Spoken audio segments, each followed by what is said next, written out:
Hi friends, so in this video I'm going to do some examples of integrals with trig functions that have roots associated with them. So I'm going to do these two examples. You can pause the video if you want to read them over. I'll just go ahead and jump right into it.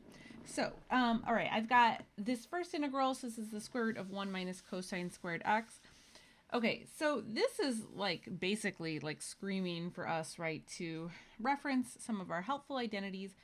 If you don't have this list, I strongly recommend writing it out. It comes up a lot in calculus.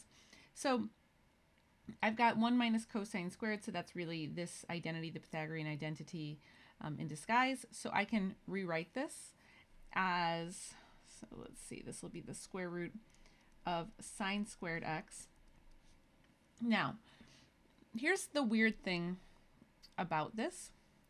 So in general, when you take the square root of something squared, you have to write this as an absolute value.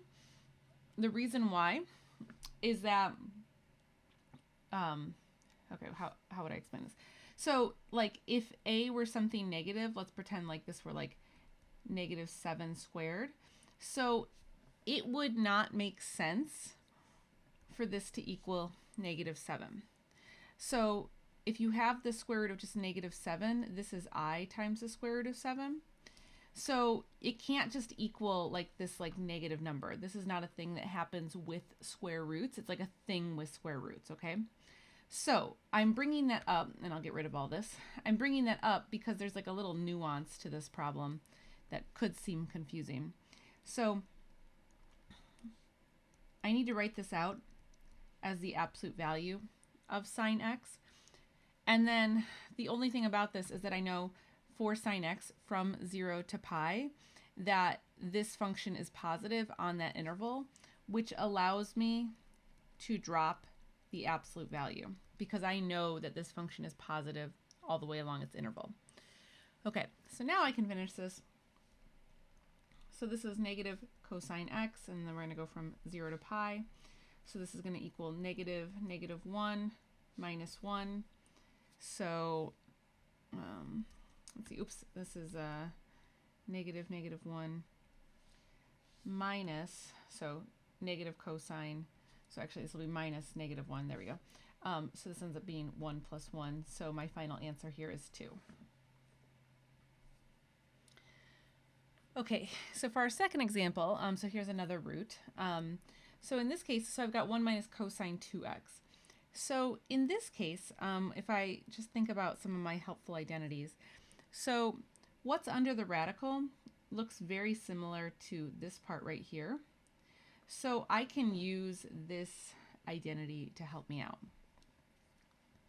So I'm going to rewrite this then as 2 times sine squared x, okay?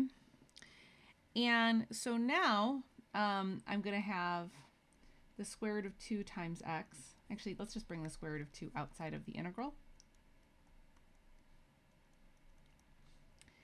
And so I've got x then times, once again, the absolute value of sine, okay? And then once again, so I know that from 0 to pi over 2, this is positive. So I have to know that or it's going to complicate the integral. So we're kind of relying on confirming that to keep our life simple. Okay, now from here, we're going to need integration by parts. It's the only way to proceed. So let's clear some space. So my u will be x, my du then is just dx, my dv is sine x dx, so my v is negative cosine x. So now I take my uv, so that'll be negative x cosine x minus my v du. So that'll be plus cosine x dx. It's plus, so it's minus, so it turns into a plus here. And, let's see, I need to remember to multiply all of this times the square root of 2. And then I also want to remember at the end, I'm just going to mark this down here so that I don't forget to plug in my limits of integration. Okay, so let's see. So I've got the square root of 2, negative x cosine x. So now the integral of cosine x is sine x. So now I can plug in my limits of integration. So let's see. Negative pi over 2. So cosine of pi over 2 is 0. Sine of pi over 2 is 1.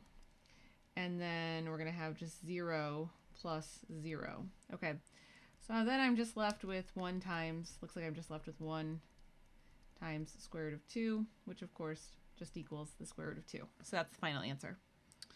Okay, and so that brings us to the end of those examples. So thanks for watching, guys. If you find that helpful, please consider hitting the like button.